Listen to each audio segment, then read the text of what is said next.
Je ne crois pas du tout à ce qu'on appelle l'union des droites. Comment voulez-vous faire une union avec un parti, le Rassemblement national, qui n'est pas de droite? Très bien, s'il y a des gens de gauche qui s'intéressent au libéralisme, qui s'intéressent à la liberté fondamentale des gens, ils peuvent venir aussi, on les attend. On n'y peut rien s'il y a que l'extrême droite qui s'intéresse à la liberté. Les Français sont prêts à faire des efforts, ils en font beaucoup, mais à condition que l'État lui-même en fasse d'abord. Le sommet des libertés à Paris. J'y vais et je vous emmène avec moi. À peine arrivé sur les lieux, je tombe sur un groupe de bitcoiners au bar d'en face, dont un visage très familier, Émilien Dutangue, plus connu sous le pseudo Dark Amy. Je lui demande ce que lui, en tant que libéral, attend d'un événement comme celui-ci. Alors moi je suis très content que cet événement existe, pourquoi? Parce que je suis libertarien depuis longtemps. Depuis que je suis jeune, en fait, j'ai toujours... Les idées libérales, pour moi, elles sont vraies et c'est celles qui fonctionnent en économie. Et je suis très content de voir qu'aujourd'hui, il y a autant de libertariens, alors que quand j'étais jeune, quand j'avais 20 ans, 25 ans, ça n'existait pas. C'était un courant politique qui n'existait pas en France. Et je suis hyper content qu'il existe. Donc quand je vais dans cet événement, déjà, je suis content qu'il y ait un événement, parce que j'en avais jamais vu de cette ampleur autrefois. C'est clair. Et donc, moi, ce que j'attends de cet événement, c'est juste de voir qu'il y a plein de gens qui s'intéressent au libéralisme, qui découvrent ses idées économiques, etc., etc. Alors j'ai vu qu'il y a des gens un peu cons qui essayent de faire une polémique en mode « Oh, c'est organisé par les fachos d'extrême droite et tout ». Les gars, c'est organisé par des bitcoiners. Les gens d'extrême droite, ils ont décidé de venir. Très bien, s'il y a des gens de gauche qui s'intéressent au libéralisme, qui s'intéressent à la liberté fondamentale des gens, ils peuvent venir aussi, on les attend. On n'y peut rien s'il y a que l'extrême droite qui s'intéresse à la liberté. Donc voilà, les termes, cette conf n'est pas organisée par le Rassemblement national ou je ne sais pas quoi. Elle est organisée par des vrais libéraux, des bitcoiners, et c'est eux qui ont organisé cet événement. Donc voilà, si vous avez rien à foutre de la liberté, continuez de cracher, de dire de la merde dans vos émissions. Et sinon, vous venez ici rencontrer des vrais libéraux. Voilà. Et en plus, pour la pluralité, ils ont invité beaucoup de socialistes, comme Éric Ciotti, comme Jordan Bardella, comme Dupont-Aignan, etc. Ouais, c'est vrai que... Merci Émile pour le témoignage. Et on se retrouve à l'intérieur. Ce soir, vous êtes là parce que vous le savez. La liberté ne s'administre pas, elle se défend. Alors, bienvenue à ceux qui refusent la résignation, qui croient à la force des idées et qui veulent reprendre le contrôle. Bienvenue au Casino de Paris, bienvenue au sommet des libertés.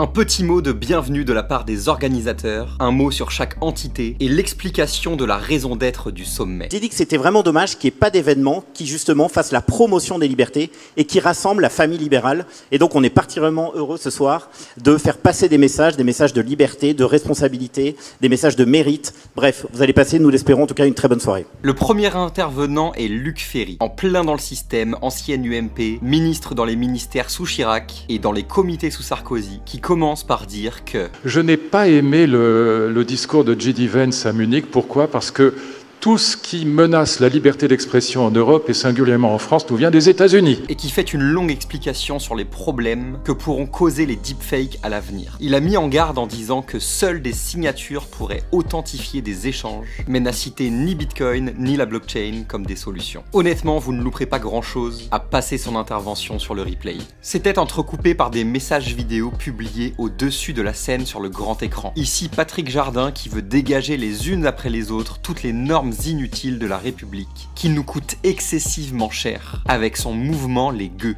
On fait avec le mouvement des Gueux, vous allez sur le site lesgueux.fr, vous verrez tout ce qu'on construit, et puis passez une merveilleuse soirée, soyez libres, soyez heureux, la vie est courte. On commence les tables rondes avec notamment un passage intéressant d'Anne-Laure Blin, qui est une députée LR dans le Maine-et-Loire et qui veut faire la chasse aux dépenses publiques inutiles. Et Dieu sait qu'il y en a. Et pour la petite histoire, quand j'ai égrené l'ensemble des organismes qui existent aujourd'hui et qui sont inutiles, j'ai découvert qu'il y en avait beaucoup, vous en avez cité quelques-unes, mais à l'origine des ZFE notamment, il y a le Conseil national du bruit, le Conseil national de l'air, le Conseil national du vent, enfin tout un tas d'institutions qui clairement ne servent à rien. Encourageons les députés de ce parti tiède à embrasser les idées du libéralisme et à quitter le socialo-communisme. C'est Benoît Perrin de Contribuables Associés qui posait les questions. Si comme moi ça vous parle de nom, mais que vous ne visualisez pas vraiment ce que c'est, je l'ai croisé dans la soirée pour qu'il nous l'explique. Typiquement des initiatives qui ont le mérite d'exister et à encourager. Salut Benoît, enchanté, félicitations pour ce partage sur scène. Est-ce que tu pourrais nous présenter plus en détail Contribuables Associés? Merci Sylvain. Alors Contribuables Associés, c'est la première association de défense des contribuables en France. On est indépendant des partis politiques, on n'a pas de subvention publique. Et nous, notre vocation, en fait, c'est de faire pression sur les élus pour qu'ils baissent la dépense publique et qu'ils gèrent donc de manière le plus économe possible l'argent public. Et l'argent public, on le sait bien, c'est en fait l'argent des Français. Donc nous, notre objectif, c'est en fait baisser la dépense publique pour finalement redonner de la richesse aux Français et pour aller très vite, pour redonner de la liberté aux Français. Et bah c'est parfait. Je pense qu'on terminera avec ce joli stickers. Taxes abusives, gaspillage impuni, dépenses publiques excessives, stop. Voilà, stop, c'est le bon mot. Merci Sylvain. Merci beaucoup. À bientôt. On enchaîne avec une autre table ronde très intéressante, et avec notamment cet homme qui est venu dévoiler son identité. C'est le fondateur du Parti milléiste français, qui a déjà réuni plus de 42 000 followers sur X en moins d'1 an et demi. Que ce soit en tant que professeur d'université, chroniqueur, présentateur, il n'a jamais changé de discours. Il n'a jamais non plus hésité à humilier les étatistes en tout genre, car il sait qu'il a raison. Et pour ça, il a une boussole qui lui permet de maintenir le cap, c'est la théorie économique libérale et libertarienne. Il s'appelle donc Romain Dominati, il est français et a vécu 7 ans en Argentine, et continue toujours de faire du business avec le pays, d'où son excellente connaissance du sujet. Un exemple concret, ça veut dire qu'il a connu le passage de la parité du dollar contre le pesos argentin, de 1 dollar égale un peu moins de 10 pesos en 2012, à, par la magie du socialo-communisme, plus de 1000 pesos aujourd'hui. Vraiment hâte de voir sur quoi aboutira toutes ces initiatives. On en arrive à une belle découverte de la soirée. 2 femmes pour nous parler de libéralisme et conservatisme. Asie-Lise Lecor, que j'ai découvert récemment sur le côté conservatisme et catholicisme lors d'une interview avec l'abbé Raffray, dont je vous avais extrait ce short. Elle se bat pour la vie, pour les enfants, pour les familles. Et Laetitia Strauch-Bonnard, que je ne connaissais pas du tout, qui est revenue sur le libéralisme en France depuis la Révolution et a fait sa critique des politiques de 2025 qui se prétendent libéraux. Là, je vous invite vraiment à aller voir le passage complet sur le replay, tous très intéressants comme celui-ci. Qu'est-ce que c'est que la liberté politique? C'est d'abord la limitation du pouvoir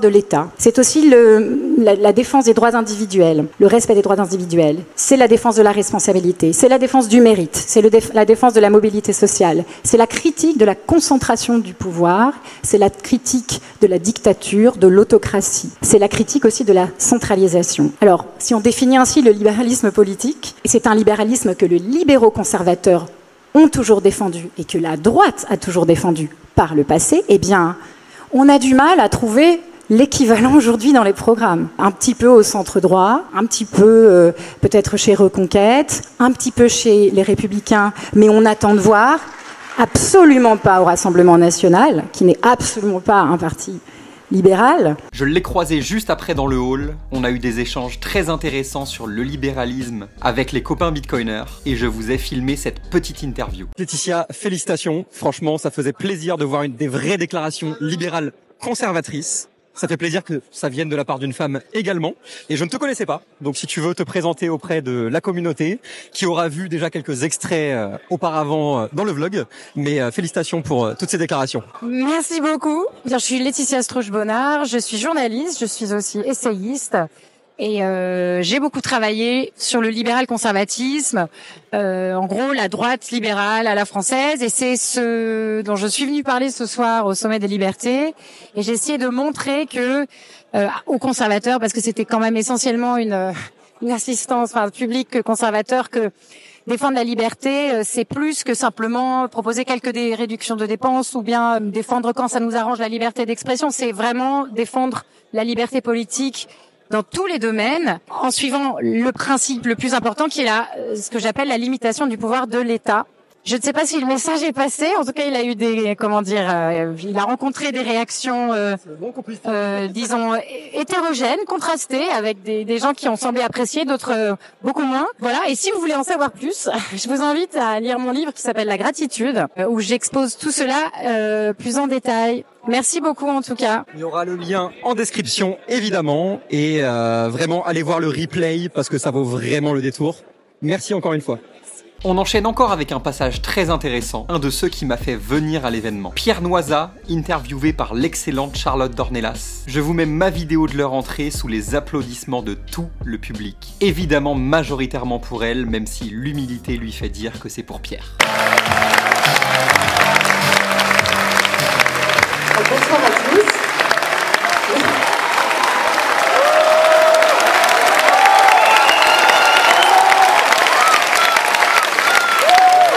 Alors, merci Pierre, un accueil aussi chaleureux à mon invité Pierre Loisa, que je suis également ravie de recevoir ce soir. Alors, vous êtes entrepreneur, vous êtes le fondateur de Paymium, qui est la première entreprise en France à proposer les bitcoins. On va y revenir. Je vous mets en description un lien d'inscription pour la plateforme Paymium, simple, pratique et en place depuis 2011 et parfaitement régulé en France. C'est l'idéal si vous souhaitez acheter du Bitcoin en toute sécurité, pour vous en nom propre ou pour la trésorerie de votre société. Pierre est bien sûr revenu sur les nombreux intérêts de Bitcoin et tout ce qu'il pourrait apporter aux particuliers, aux entreprises et à l'État s'il commençait à l'adopter. Avec des questions pertinentes de Charlotte Dornelas qui a forcément travaillé le sujet. Pierre est également revenu sur les actualités catastrophiques dans la France de 2025, aussi bien au niveau financier que de l'insécurité avec sa légendaire liberté de parole. Ça faisait plus d'1 heure qu'on était en train de crever de chaud dans la salle de conférence sans clim, donc au bout de 2 minutes de blabla macroniste dans ce débat, je suis parti me chercher une bonne bière bien fraîche. Et c'est là que j'ai compris qu'il y avait une toute autre soirée qui se passait dans le hall. C'était clairement le sommet des libertés dans la salle de conférence, mais le sommet de la droite dans le hall. Le gratin du YouTube droitard. Pas forcément, voire pas du tout libéral, qui était venu réseauter et passer une bonne soirée tous ensemble. C'était d'ailleurs très drôle de voir tous les visages que j'ai l'habitude de voir à travers l'écran, réunis en un si petit lieu, ce fameux petit monde parisien, qui d'ailleurs a passé sa soirée au bar et au photomaton sans calculer le stand Bitcoin juste à côté, ni l'énorme stand de livres qui était à l'entrée de la salle de conférence, avec certaines très bonnes références. J'étais parti pour 5 minutes, mais je suis finalement resté au moins 30 minutes dans le hall avec des personnes très intéressantes, notamment les 2 interviews que je vous ai filmées. Pendant ce temps, dans la salle, c'est le début de la partie finale du sommet. Le grand oral des 5 politiques venus parler des libertés. Tous les camps politiques ont été invités, mais seulement ces 5-là ont répondu favorablement. D'ailleurs, j'étais assez surpris que David Linard ne soit pas là, probablement le politique qui maîtrise le mieux le sujet du libéralisme, mais apparemment il était pris à Angers ce soir-là. Et même si ce n'est pas un politique, quel dommage de ne pas avoir eu un Charles Gave à un événement comme celui-ci, lui qui est le père du libéralisme de beaucoup d'intervenants et de spectateurs ce soir-là. Le tirage au sort a fait commencer par Jordan Bardella. Bonsoir. Qui au final s'en est en apparence bien sorti parce que le public était déjà acquis à sa cause et qu'il a pu dérouler son discours habituel sans contradicteur. Mais sur le fond, bon... Mais je pense que la liberté, défendre la liberté dans la période dans laquelle nous sommes aujourd'hui, c'est un état d'esprit. Cet état d'esprit, c'est celui de refuser les tutelles. Je ne souhaite pas que la France sorte de l'Union européenne. Passons d'un socialiste à l'autre avec Éric Ciotti. Et j'ai beau avoir écouté à plusieurs reprises tous les passages des politiques, je n'ai rien trouvé d'intéressant pour illustrer son passage. Le blabla habituel des LR, sans saveur, qu'il aurait vendu de la même manière à la foire à la saucisse qu'au sommet des libertés. En revanche, la prochaine c'est Sarah Knafo, et là il y a des choses à dire. Elle qui, à peine arrivée sur scène, se met le public dans la poche avec des références actuelles proches du peuple. Permettez-moi d'abord, puisque vous citez Marc Vanguard, de remercier tous ces comptes sur Twitter, les Marc Vanguard, les Nicolas qui paye, les Bully, tous ceux qui répètent avec nous que tout le monde sait. Et elle, pour le coup, peut s'appuyer sur toutes ces déclarations et actions libérales au cours de l'année pour étayer ses réponses. On paye, on paye, on paye, et on a l'impression qu'on ne reçoit rien. Alors pourquoi? Quelle est la raison? La raison, c'est un État devenu obèse qui ne cesse de gaspiller notre argent. Et moi, Christine, je me souviens que lorsque j'ai parlé des fameuses gabegies, j'étais sur votre plateau. Vous pouvez applaudir. Merci beaucoup. Et Christine, c'était un moment fort, il y a une belle audience ce jour-là et je dirais que le public avait soif d'informations là-dessus. Ça avait même fait planter le site de l'Agence française du développement, grâce à votre audience. Mais on a fait mieux que ça. Si c'était seulement faire planter leur site, on a fait mieux que ça. Christine Kelly nous a porté bonheur, parce que depuis cette émission, et alors même que le gouvernement disait que je mentais sur l'aide au développement, on a finalement gagné, parce que 2 semaines plus tard, ils ont annoncé qu'ils supprimaient 2 milliards d'euros de l'aide publique au développement. L'avantage d'avoir fait ses devoirs toute l'année est de ne pas arriver à l'improviste pour profiter de la visibilité de l'événement et du temps de parole. D'ailleurs, j'ai une petite surprise pour vous en lien avec Sarah Knafo en toute fin de vidéo. On peut aussi arrêter de dépenser 274 millions d'euros pour subventionner, tenez-vous bien, l'embauche de résidents de quartiers relevant de la politique de la ville. C'est-à-dire qu'aujourd'hui, une entreprise qui embauche un banlieusard, c'est encore Nicolas qui paye. à chaque fois qu'il y a une embauche. Et si on arrêtait d'offrir 141 millions d'euros pour subventionner des syndicats qui nous détestent, qui nous empêchent d'aller voir nos parents à Noël parce qu'ils bloquent nos trains, qui nous empêchent de faire toutes les réformes dont notre pays a tant besoin, je pense qu'il y aurait une mesure simple. Ils n'ont qu'à vivre de l'argent de leurs adhérents, s'ils sont si utiles que ça. On veut tout simplement qu'on nous rende notre argent, qu'on arrête de nous voler. Point. Ce qu'on doit tous retenir aujourd'hui, c'est qu'on paye 1300 milliards d'euros chaque année, ce qui signifie que tous dans cette salle, à partir du 16 de chaque mois, on ne travaille plus pour nous-mêmes, mais pour l'État. Ce qu'il faut comprendre, c'est qu'aujourd'hui, on est le 24 juin, ça fait déjà une semaine que vous ne travaillez plus pour vous, ni pour votre famille, mais pour l'État et pour lui seul. Et il vous reste encore une semaine à tenir pour travailler pour l'État. Moi, ça me rappelle, je vais finir par ça, Christine, sur cette question, ça me rappelle les corvées d'Ancien Régime. Sous l'Ancien Régime, les paysans devaient travailler quelques jours par an pour leur seigneur. C'était plus pour eux qui travaillaient, ils donnaient tout l'argent à leur seigneur. Nous, c'est pas quelques jours par an, c'est la moitié de l'année qu'on travaille pour l'État. Ça, c'est un scandale, ça doit cesser et on a les solutions pour que ça s'arrête. La mesure prioritaire pour garantir les libertés. 100 000 places de prison. La meilleure manière de garantir nos libertés, c'est de mettre ceux qui les menacent derrière les barreaux, hors d'état de nuire. Il faut un véritable plan de construction de 100 000 places de prison en 2 ans. Je pourrais développer, je le ferai une autre fois parce que le temps m'est compté. Le temps est terminé. Regardez l'Argentine de Milei, regardez le Salvador de Bukele. En 4 ans, il est passé du pays le plus dangereux du monde au pays le plus sûr du monde. C'est à notre portée. Faites-le pour vous-même. Le pauvre Dupont-Aignan qui passe juste après Sarah, il me fait vraiment de la peine parce que je l'ai croisé quelques minutes avant et personne ne le calculait. Et parce qu'il a quand même des idées politiques qui se tiennent et pleines de bon sens.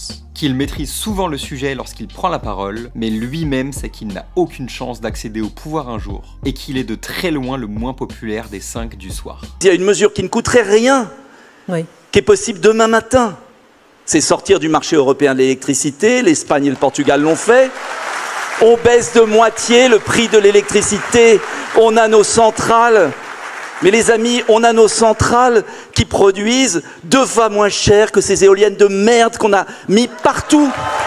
Sans parler de la monnaie, parce qu'il faudra bien un jour aborder cette monnaie qui nous plombe, eh bien, on ne redonnera pas l'essor à notre pays, c'est-à-dire la création de richesses. J'ai fait mes recherches et il a parlé 2 fois de miner du Bitcoin avec nos centrales nucléaires, mais ça a bidé et il ne l'a plus refait. C'est toujours 2 fois de plus que l'énorme majorité des politiques qui n'en ont jamais parlé. Et la dernière tirée au sort est Marion Maréchal, qui s'en est très bien sortie aussi en tant qu'excellente oratrice. Elle a pris le parti de mettre en avant 2 points cruciaux. 1. Il faut faire des enfants. Faire des enfants n'est évidemment pas la seule mesure qui permette d'assurer une prospérité économique, mais c'est en revanche une mesure absolument incontournable. Qui dit dénatalité dit décroissance, et surtout, il n'y a pas de développement économique possible sans dynamisme démographique. Bon, je pense qu'en face d'un public composé majoritairement d'hommes conservateurs, elle prêche un parterre de convaincus, ce serait plutôt ces dames qu'il faudrait convaincre. Et le deuxième point est l'école privée, ainsi que la concurrence des écoles. Bien, je crois que la réponse, elle est simple, et là, précisément, elle se trouve dans la concurrence. Si aujourd'hui l'école publique s'interdit tout droit d'inventaire, si elle se permet un tel effondrement sans réforme et sans remise en question, c'est précisément parce qu'elle est en situation quasi monopolistique. Et donc si je crois qu'il y a bien un domaine dans lequel on doit organiser une concurrence saine, c'est l'école. Et donc moi je défends de très nombreuses mesures pour permettre la multiplication des écoles sous contrat, mais aussi des écoles hors contrat, pour la diversité des enseignements pédagogiques et en visant un objectif clair. Aujourd'hui, nous avons 80% des élèves scolarisés dans le public, 20% dans le privé. Nous devrions demain, je le souhaite, atteindre 40% dans le privé, 60% dans le public. C'est évidemment un point fondamental. Il faut de toute urgence sortir un maximum d'écoliers du système socialo-communiste qui injecte chaque jour du virus marxiste dans le cerveau de nos enfants au sein de l'éducation nationale. Notre soirée s'achève. Avez-vous passé un bon moment ?